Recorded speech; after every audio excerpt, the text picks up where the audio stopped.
Hey everyone, in today's video I will show you how to set up and filter direct messages on your Discord account. So first sign into your Discord and tap on the profile icon. Here you will see at the bottom left side the settings icon.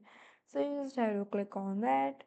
Now go to content and social. Here you will see different options for managing direct message. You can allow block message from friends, others, and channels, and even choose whether certain media is shown, blurred, or blocked.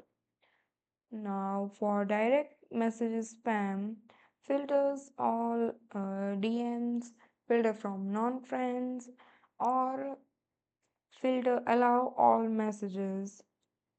At the top, you will find the additional option limit who can send you direct messages. And that's it, a quick and easy way to customize your Discord DMs. So that's all for today. Thank you for watching.